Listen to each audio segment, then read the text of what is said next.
Hi and welcome back to my channel. CC Stardust reads children's stories. Greetings and welcome again. I'm going to read you a bedtime story today that will make you feel less afraid. Shall we get started? Okay.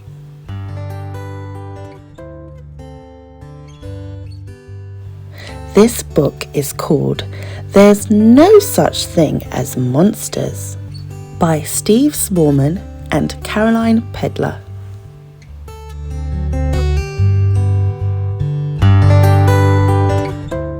I've got my own bedroom. I'm so big now, sang Little Bear excitedly. Big Bear was excited too. He had his bedroom all to himself at last. Off to bed, dozy head, chuckled Big Bear. Little Bear snuggled down and tried to go to sleep, but he couldn't. Everything felt different. The dark seemed so much darker without Big Bear there. Then, as Little Bear peered into the shadows, he saw a monster! A big, scaly monster! All covered in spines, watching and waiting and ready to pounce. Big Bear! Big Bear! cried Little Bear. There's a spiky monster in my room and it's coming to get me! Big Bear rushed in and turned on the light. But there wasn't a monster, just a floppy old toy on the back of the chair. Big Bear put it on his head and did a silly spiky monster dance. Don't be a scaredy bear. Shadows don't hurt you, he said.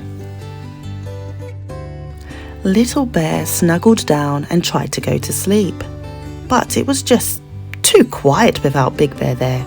He tried humming a little song to keep the quiet out. Then he thought, what if there's something under my bed? Something that's keeping very still. Shh!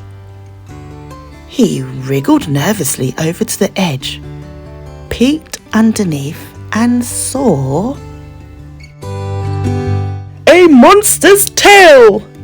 Big Bear! Big Bear! Squealed Little Bear. There's a slimy monster under my bed and it's going to eat me! Big Bear rushed in and dived under the bed, but there wasn't a monster, just a stinky old sock. Big Bear put his hand in the sock and made stinky sock monster noises. Then he bundled Little Bear back into bed. Night, night, don't let the bed socks bite, chuckled Big Bear. Little Bear snuggled down and tried to go to sleep, but he felt lost in the middle of his big new bed. It was just too lonely without Big Bear there. Little Bear's lip started to wobble, and he was just about to cry when he heard footsteps coming closer. Tip, tap, tip, tap. The door slowly opened. It was Big Bear! There's no need to be frightened, Little Bear, he said. But I don't like being on my own, sniffed Little Bear. Don't worry, said Big Bear. I've brought old Hoppity to keep you company. He tucked his favourite tattered toy into bed with Little Bear. Now you won't feel so scared, he said. Silly Little Bear, chuckled Big Bear as he went back to bed. Frightened of monsters? Big Bear snuggled down in his bed and tried to go to sleep, but he couldn't. His bedroom seemed so empty without Little Bear there. Big Bear lay in the dark, humming a little song to keep the quiet out. Just then, he heard a noise, a growly, snuffling noise. and it was coming from Little Bear's bedroom. Snuffle, snort. "Oh no!" thought Big Bear. "Maybe there really is a stinky sock monster under the bed and it wants a little bear for its supper."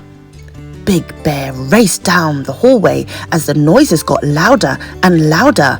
"Snuffle, snuffle, snort, snort! I'll save you, Little Bear!" he cried, pushing open the door.